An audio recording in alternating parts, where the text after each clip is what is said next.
भगवान की जय। वर्तमान शासन नायक मूल नायक श्री महावीर भगवान की जय। साक्षात विराजमान मुनि श्री 108 अरिजीत सागर जी महामुनि राज की जय। समस्त मुनि संघ की जय। चलिए हाथ जोड़िएगा सभी लोग। महिलाएं भी हाथ जोड़ लेंगी, आवाज नहीं आए। दो नीले दो लाल जिन दो गोरे भगवान, दो तीर्थंकर जी हरे 16 स्वर्ण समान। मैं नन्हा बालक प्रभु नहीं मुझ में कुछ ज्ञान, मेरे उर में आ बसो कृपा सिंधु भगवान। जय गुरुदेव वायुदेव गजाड़ मूल नायक श्री महावीर भगवान की जय। आचार्य गुरुदेव 108 श्री विशुद्ध सागर जी महामुनि राज की जय। साक्षात विराजमान मुनि श्री 108 अरिजीत सागर जी महामुनि राज की जय। समस्त मुनि संघ की जयकारा गुरुदेव का।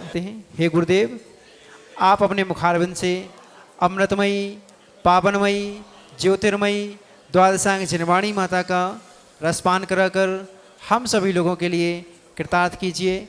नमोस्तु गुरुदेव, नमोस्तु गुरुदेव, नमोस्तु गुरुदेव। जयकारा गुरुदेव का। ओम नमः सिद्धेभ्यः।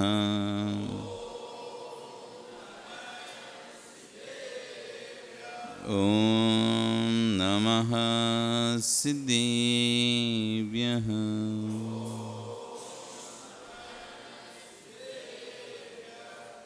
सत्वे सुमेत्रिं गुणिसो प्रमोदं क्लिष्टेषु जीवेषु कृपावरतु माध्यस्थभावं विपरीतवृत्तं सदा ममात्मा विदधातु देव। सदा ममात्मा विदधातु देव। सदा ममात्मा विदधातु देव। नमो अरिहन्ताणं नमो सिद्धाणं नमो आयर्याणं नमो वज्रायाणं नमो लोये सव्यसाहूणं। बोले 24 तीर्थंकर भगवानी की, आदि ब्रह्म आदिनाथ भगवानी की, वर्तमान शासन महावीर भगवानी की, आचार्य गुरु श्री विश्व सागर जी महाराज जी की, अहिंसा में विश्व धर्म की। मुनि श्री 108 अरिजीत सागर जी महामुनि राज की, समस्त मुनि संघ की जयकारा गुरुदेव का।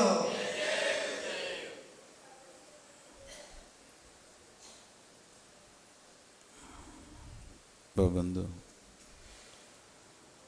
वर्तमान शासन न्यायिक वर्धमान स्वामी के शासन में तीर्थंकर प्रभु की चरण निश्रा में बैठकर हम सभी जिन देशना का श्रवण कर रहे हैं, ये जिनेन्द्र वाणी मनीषो जगत कल्याणी है। आचार्य भगवान अमृत गति स्वामी महाराज ग्रंथराज भावना द्वादशतिका में सामायिक की चर्चा कर रहे हैं। सामायिक की चर्चा को आगे बढ़कर जी महाराज अपनी सामायिक देशना में कल यहाँ पर कह रहे थे, जो श्री शून्य है गरीब नहीं है, जो श्री जी शून्य है वो गरीब। पहले के बुजुर्ग लोग यदि व्यापार भी करने जाते थे तो ये देखते थे भगवान कहाँ है। वो ऐसे स्थान पर व्यापार ही नहीं करते थे जहां पर भगवान की पूजा पाठ से वंचित रहे। अगर यदि वहां जाना भी पड़ता था तो अपने साथ भगवान को लेके जाते थे। हाँ जी, यहां भी जब पूर्वज आए अपने साथ भगवान को लेकर आ गए कि नहीं, व्यापार भी करना है तो पहले श्री जी होना चाहिए। श्री जी होना चाहिए। श्री तो कहीं भी कमाई जा सकती है, लेकिन श्री जी के दर्शन कहीं नहीं हो सकते। श्री हर जगह मिल सकती है, पैसा हर जगह नहीं मिल सकता है, लेकिन भगवान हर जगह नहीं मिल सकते। कई जीवों ने तो सिर्फ इसलिए बड़े बड़े नौकरियां छोड़ी, बड़ा बड़ा ऑफर छोड़ा, वहां पर भगवान के दर्शन मिलेंगे कि नहीं मिलेंगे।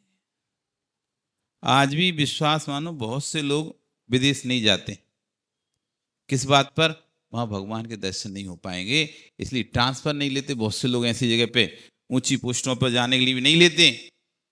जिन्हें श्री से राग नहीं है, जिनको श्री जी से राग है, वो धन को महत्व नहीं देते, भगवान को महत्व देते हैं। वो जिन्हें भगवान से कोई मतलब नहीं है, तुम्हें तो हमें कहीं भी पोस्टें कर दो, पैसा अधिक है कि नहीं है ये बताओ पहले। यहां रोज अभिषेक पूजन भी करता है व्यक्ति, और उसे फिर भी यदि उसे पैसे से राग है, उससे कहा जाए अमुक जगह पे तुमको रहना है, 1 लाख रुपए मिलेगा हर महीने का। अच्छा, वो देखता है यहाँ क्या है, 20-25 हजार 30 हजार रुपये मिल रहा है, लाख रुपए मिलेगा। वहां मंदिर नहीं है, कोई बात नहीं, मंदिर को क्या है, मंदिर कोई जरूरत नहीं है, हम रह लें।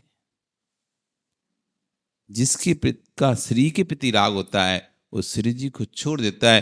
पर आचार्यगण कह रहे हैं, श्री से श्री कभी प्राप्त नहीं हुई है, धर्म से श्री प्राप्त हुई है।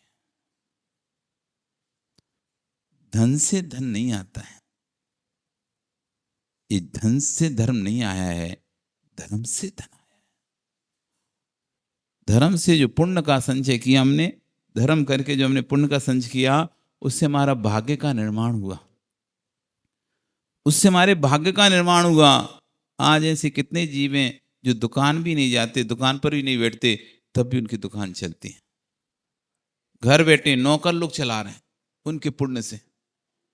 उस जीव का इतना पुण्य है, उसका नाम ही चल रहा है। वो तो कहीं एक भी दुकान पर नहीं बैठा, लेकिन उसके पुण्य इतना तेज है कि उसके नाम से ही दुकान चल रही। वो तो अपनी भगवान की भक्ति में लीन है। अच्छा बताओ, आर के मार्बल वाला कितनी फैक्ट्री पे जाके बैठता होगा? वो तो दिन भर उसका तो 12 महीने लगभग मानो साधुओं के पास घूमने में निकल जाता होगा। कभी इनके आशीर्वाद ले रहा है, कभी उनका आशीर्वाद ले रहा है, कहीं यहां फीता काट रहा है, कहीं वहां फीता काट रहा है। उनके और भाई भी काम कर रहे हैं, परिवार के लोग काम कर रहे हैं, लेकिन नाम उसका चल रहा है, अशोक पाटनी। जबकि और भी घर में सदस्य काम कर रहे हैं, सिर्फ वो ही नहीं कर रहे हैं, लेकिन फिर भी देखो वो कितना बैठता है, कौन सी फैक्ट्री में कितने घंटे बैठ कर काम करता होगा। फिर क्या है, उसने धर्म का संचय किया, पुण्य का संचय किया, तो धर्म के संचय से धन की वृद्धि होती चली जा रही है, धन बढ़ता चला जा रहा है। हम धन के पीछे भाग रहे हैं, धन के पीछे मत भागो। फिर दिन आप दर्शन पाठ भी पढ़ते हैं, तो दर्शन पाठ में क्या बोलते हो आप?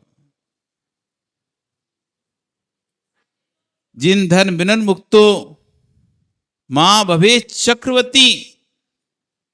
हे भगवान, धर्म से विमुक्त होकर मुझे चक्रवर्ती पदवी नहीं चाहिए। कोई मुझे कहे मैं तुम्हें चक्रवर्ती बना दूंगा, तुम धर्म को छोड़ दो, तो मां भवेत चक्रवर्ती, मुझे ऐसा चक्रवर्ती पद नहीं चाहिए। छा चेटोपी दरोद्रोपी जिन धर्मानुवासिता। आप पढ़ तो लेते हो लेकिन समझते नहीं कुछ भी। दर्शन पाठ तो पढ़ लेते हो, क्या कह रहे हैं? छा चेटोपी, चेट मतलब होता है सेवक, नौकर। छा चेटोपी, मैं नौकर होना पसंद करता हूं। दरिद्रोपी, दरिद्री होना पसंद करता हूं। जिन धर्मानुवासिता, पर जिन धर्म के पास में रहना पसंद करता हूं। धर्म नहीं छूटना चाहिए। चाहे मैं किसी के यहां नौकरी करके अपना काम चला लूंगा, चाहे मैं किस दरिद्री होकर अपना काम चला लूंगा, लेकिन जिन धर्म से विमुक्त होकर चक्रवर्ती पदवी नहीं चाहिए भगवान, मुझे नहीं चाहिए। ये है एक सच्चे धर्मात्मा की पहचान। धन से धन नहीं मिलता, धर्म से धन मिलता है। जो कुछ मिल जाए उसमें ठिलाना नहीं, अहम मत करना। जो तुमने कमा कर रखा है निकालते जाना। कमाई कभी पुण्य से होती नहीं, पूर्व पुण्य से धन आता अवश्य है। रुधिर मरम धावते वारी। आचार्य भगवान एक सूत्र का एक अंश दे रहे हैं। आचार्य समंत स्वामी महाराज ने एक श्लोक लिखा रतन कांड श्रावकाचार में। जब श्रावक उनके पास आए और पूछा कि स्वामी स्वामी, हम अपने आप तो प्रतिकोण करते हैं, प्रायश्चित कर लेते हैं, प्रत्याख्यान कर लेते हैं और अपने पाप का धो लेते हैं, लेकिन हम तो गृहस्थी में रहते हैं और गृहस्थी में तो इतने पाप लगते हैं, उनसे बचना ही मुश्किल है। पानी फैलाना, कपड़े धोना, खाना बनाना, झाड़ू लगाना, पोंछा लगाना, सामान रखना उठाना, व्यापार करना, झूठ बोलना, चोरी करना, खुशील परिग्रह, आरम सारम, पंच सूना, उखला, चूली, चक्की, गिनौची, सब करते हैं। इसमें पाप का संचय तो होता ही है और इस पाप से बच भी नहीं सकते। फिर हम क्या करें? हम गृहस्थी में रहकर अपने पाप का शोधन कैसे करें? तब आचार्य समस्त स्वामी ने सबसे महत्वपूर्ण जो ग्रंथ है आज के वर्तमान परिवेश में, रतन कंठ श्रावकाचार, 36 प्रकार के श्रावकाचार लिखे गए। श्रावकों के ऊपर 36 ग्रंथ लिखे गए। श्रावक की चर्या, मुनि की चर्या के ऊपर 3 ग्रंथ, मूलाचार, मूलाचार प्रदीप और आचार सार। ये 3 ग्रंथ मात्र मुनि चर्या के लिए लिखे गए कि मुनि को कैसे कथम चरे, कथम भाषे भूसज्ज, कैसे चलें, कैसे उठें, कैसे बैठें, कैसे खाएं, इस पर 3 ग्रंथ लिखे गए मुनियों के।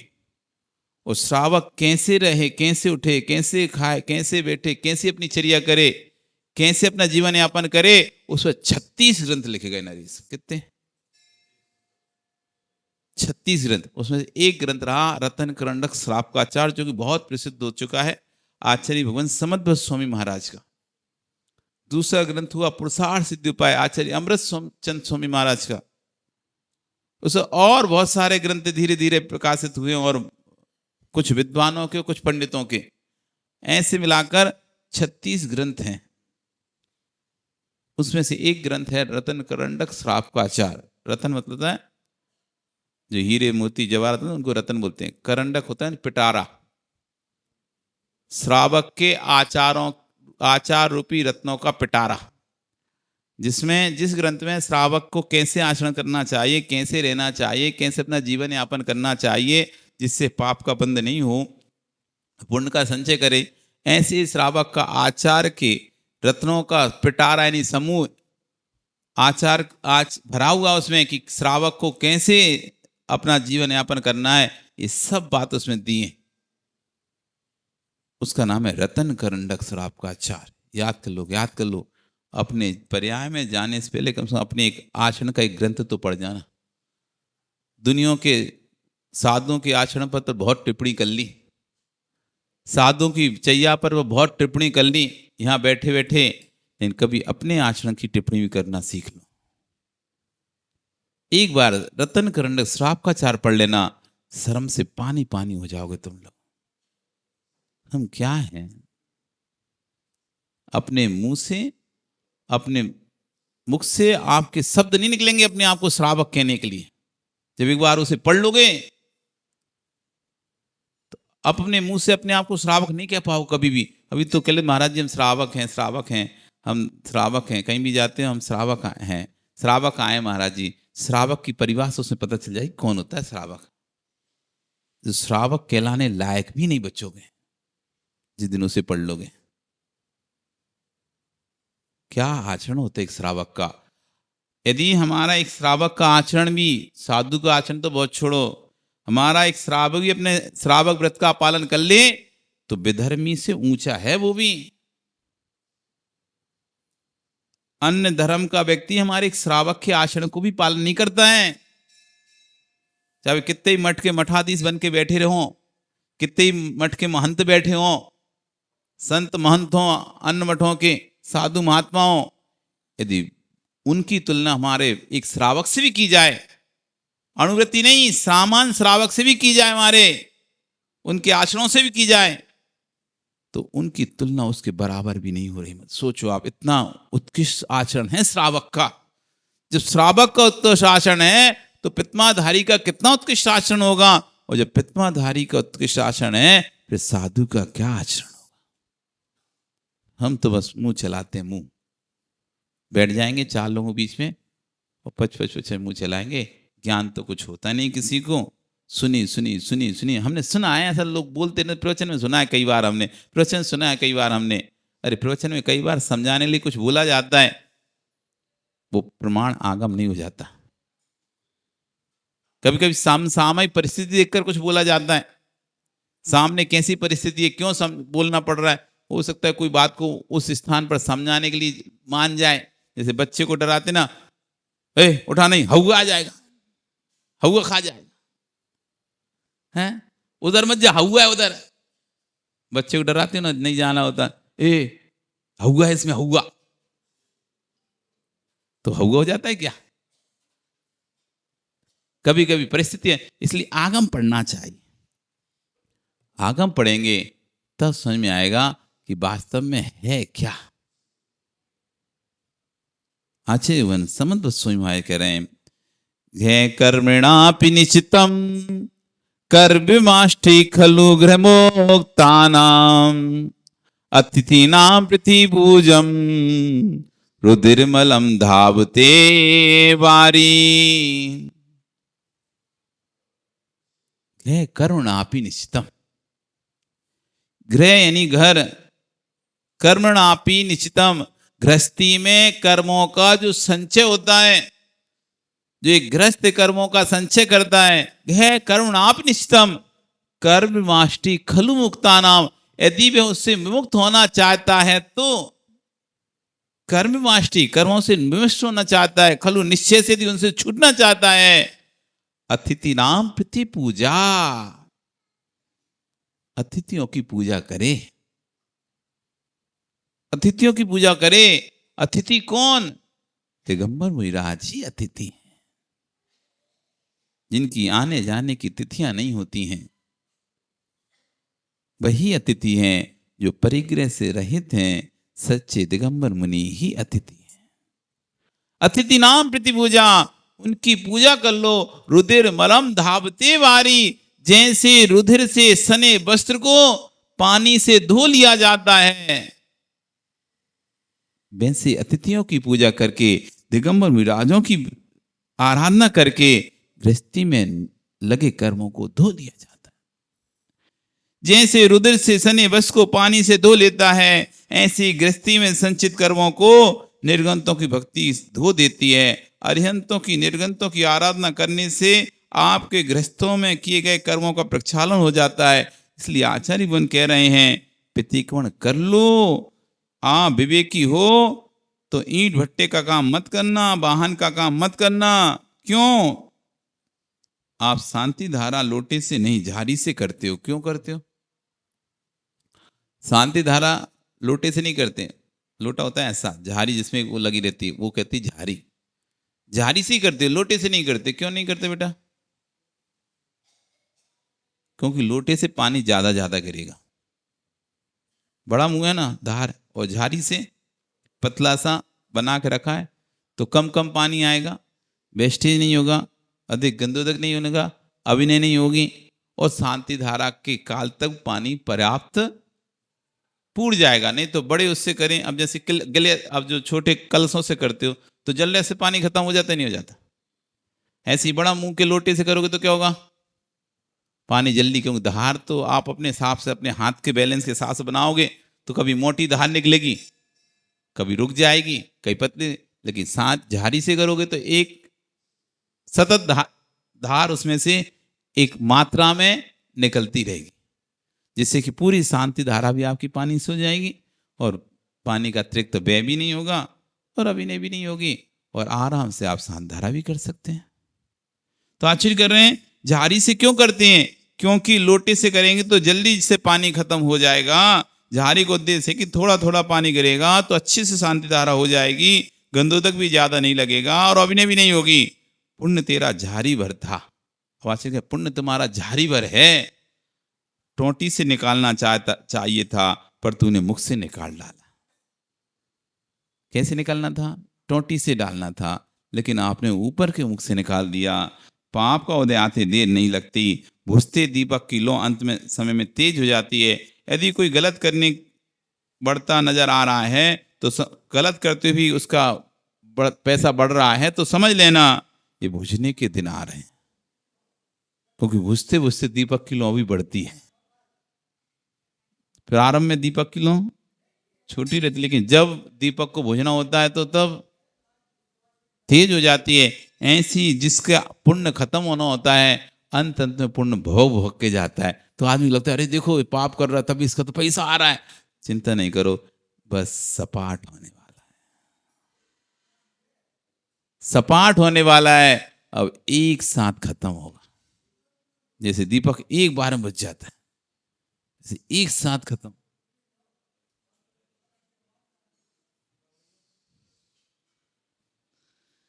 मरने के समय प्राणी स्वस्थ हो जाता है। किसी वैद्य से पूछ लेना, मरने के एक अंतर पहले लगता है कि ये ठीक हो रहा है। ज्ञानी दीपक जलता दीप जब बुझने आता है तो उसकी लौ बढ़ने लगती है। बुंदेलखंड में कहते हैं कि जब मरने के दिन आते हैं तो चींटी के भी पंख निकल आते हैं। ऐसी जब जीव मिटने के दिन आता है तब उसका अहंकार चरम सीमा पर पहुंच जाता है, उसका पाप चरम सीमा पर, पाप का घड़ा जल्दी भरने वाला बोलते ना। तो जब व्यक्ति का अशुभ का समय आता है तो अशुभ के समय आने से पहले उसका अहंकार, उसका ईमान, उसका पाप चरम सीमा तक पहुंचता है। किसी से नहीं पूछना, रावण से पूछ लो। किसी से नहीं पूछो, रावण से पूछो। अंत समय आ गया, 1,00,000 पूत 1,25,00,000 नाती, तारा भड़ घर दिया न बाती। सबको झोंक दिया उसने, एक लाइन से सभी को युद्ध के अग्नि में डाल दिया। जाओ तुम युद्ध करो, तुम युद्ध करो। सबकी आहुति हो गई। क्या हो रहा है? अंत समय आ चुका है। वाहन का व्यापार मत करना, ट्रांसपोर्टेशन का व्यापार मत करना। क्यों? क्योंकि कोटि कोटि एकिंती जीव पर तेरे वाहन चले गए तो पुण्य का द्रव्य पाप में बदल जाएगा। ऐसे कोई भी व्यापार मत करना जिसमें तीव्र हिंसा होती हो। जल्दी जल्दी खत्म होगा पुण्य, जल्दी जल्दी खत्म होगा। द्रव्य तो नहीं है, नया कुछ कर नहीं रहे हो, पुराना रखा हुआ है आपके पास। पुराना जो संचय है, बैंक में आपने पुराना पैसा रखा है, सो वो कमा लेते जा रहे, नया कुछ डाल नहीं रहे उसमें, तो क्या होगा? अब थोड़ा थोड़ा मंथली लोगे तो चल जाएगा। तो तुम हर दिन लेना शुरू कर दोगे तो, हर महीने में एक बार लोगे तो फिर भी ठीक है, लेकिन हर दिन लेना जैसे ही तुमने प्रारंभ कर दिया, पता चलेगा नया कुछ डला नहीं है और पुराना जल्दी जल्दी खत्म हो गया। उच्च कुल के जीवों को भट्टे के काम नहीं करना चाहिए, क्योंकि भट्टों में अनंत अनंत जीव झुलसते हैं। ईंट के भट्टे ना तो पार्टनर बनना कभी तुम, नहीं तुम सोचो हम थोड़ी ना कर रहे हैं, हम तो पार्टनर हैं। ईंटों का भट्टा किसी ने खोला है, ईंटों का समझते नहीं, ईंट भट्टा, तो उस ईंटों भट्टा के, और आपसे कहा मेरे उसे पार्टनर बन जाओ, आप सोचे प्रॉफिट तो अच्छा दिख रहा है, आप लाभ देख रहे हो, आप ये देख ही नहीं रहे कितने जीवों की हिंसा हो। किसी ने पेस्टिसाइड्स का काम कार्य किया, कीटनाशक दवाइयों का व्यापार खोला, उससे आपसे कह रहे आप पार्टनर बने, आपको कुछ नहीं करना, बस आपको इन्वेस्टमेंट करना पैसा, बाकी सब मैं करूंगा। आप सोचे अपन थोड़ी ना मार रहे हैं, हम तो बैठते भी नहीं उस दुकान पे, हम तो बेचते भी नहीं सामान। अरे आप साझेदार है कि नहीं उसमें, आप पार्टनर है कि नहीं है, आपका पैसा लगा है कि नहीं लगा। सब शेयर खरीद रहे हैं, काय में खरीद रहे हैं, बूचड़ खाने में शेयर खरीद रहे हैं। SIP कर दिया, इन्वेस्टमेंट कर दिया, म्यूचुअल फंड में डाल दिया, ये तुम्हारा पैसा जाएगा कहां? तुम सबके पार्टनर हो, जितने भी कत्ल खाने चल रहे हैं उनके भी तुम पार्टनर हो, जितनी भी फैक्ट्री चल रही हैं केमिकल की, पेस्टिसाइड्स की, उन सब में तुम पार्टनर हो। जितने भी जीव हिंसक पदार्थ बन रहे हैं, जितने भी नॉन वेज पदार्थ बन रहे हैं, उनकी फैक्ट्रियों में तुम पार्टनर हो। पार्टनर नहीं हो पार्टनर? इस कंपनी के शेयर ले लिए, वो कंपनी करती क्या है तुम्हें पता ही नहीं है। इस कंपनी शेयर बर्डन ले लो, इस कंपनी, तुम्हें तो बस ये दिख रहा है इस कंपनी शेयर बर्डन ले लो ले लो, तुम्हें पता ही नहीं वो कंपनी करती क्या है। जीवों को मारकर मांस निर्यात करती है। क्या करती है? सुअर के जीवों का निर्यात होता है मांस, गाय का मांस निर्यात विदेश में जाता है, अनेक जानवरों के मांस विदेश में जाते हैं, उनकी भी कंपनियां हैं। अनेक प्रकार की मांसाहारी पदार्थ बनते हैं, उनकी भी कंपनियां हैं। रजिस्टर्ड, सब शेयर मार्केट में लिस्टेड हैं। जो हथियार बना रहे हैं, जो बम बना रहे हैं, जो रसायन बना रहे हैं, जो जहर बना रहे हैं, लोगों को मारने के उपकरण बना रहे हैं, उनकी भी कंपनियां लिस्टेड हैं। आप अपना पैसा लगा रहे हो, इन कंपनियों में मेरा पैसा लगा दो, मैं इनका हिस्सेदार हो गया, इतने परसेंट मेरे शेयर इस कंपनी में, आप उतने परसेंट पाप के हिस्सेदार भी हैं उस कंपनी में। पुण्य का द्रव्य पाप में बदल जाएगा। उच्च कुल के जीवों को भट्टे का काम नहीं करना चाहिए, क्योंकि भट्टों में अनंत अनंत जीव झुलसते हैं। ये पाप कहां जाएगा? जीने के लिए आए हो कि जीवों को नाश करने के लिए आए हो इस पृथ्वी पर? सत्व दाना, विश्वास रखो। जीवन में पेट भरने के लिए बहुत कुछ नहीं करना पड़ता, पेटी भरने के लिए बहुत कुछ करना पड़ता है। पेट भरने के लिए तो 4 रोटी, 2 सुबह 2 शाम, इतनी खाते तुम लोगों में पता है। हाँ, ये आसाम में खाना ज्यादा नहीं खाते रोटी, भले 10 बार खाएं वो अलग विषय है, लेकिन रोटी जब खाएंगे तो 2। फिर चावल खिला लो उन्हें, भात खिला लो, भात और इधर उधर का आइटम खिला लो, लेकिन रोटी कितनी खाओगे? कितनी खाते संजय रोटी? 2-4 बस, इससे ज्यादा नहीं खा पाओगे ना। इतनी उसको खाने के लिए कितना चाहिए, और पेटी भरने के लिए कितना चाहिए? भैया पेटी भरो, लेकिन धर्म को छोड़कर पेटी मत भरो। आपका समय, आज 15 अगस्त है, आगे कार्यक्रम भी है, इसलिए सब लोग अपनी पूजा फ्री होकर झंडारोहण में पहुंचो। और छोटे छोटे बच्चों ने आपके लिए प्रस्तुति दे रहे हैं, उनका उत्साह वर्धन करो, जिससे आगे वो धार्मिक कार्यों में और कार्यों में बड़े उत्साह के साथ देखने वालों से करने वालों को उत्साह बढ़ जाता है। इसलिए आप वहाँ पहुंचकर उन बच्चों को उत्साह बढ़ाओ, और अपन वहाँ पर चर्चा करेंगे 79वें स्वतंत्रता दिवस की, कि आज हम स्वतंत्र हैं इसलिए धर्म का पालन कर पा रहे हैं। यदि स्वतंत्र नहीं होते तो आज हम धर्म का भी पालन नहीं कर पा रहे। क्या महत्व है स्वतंत्रता दिवस का, क्या आजादी का क्या महत्व है, इसकी चर्चा अपन वहां पर करेंगे। बोली भगवान महावीर स्वामी की।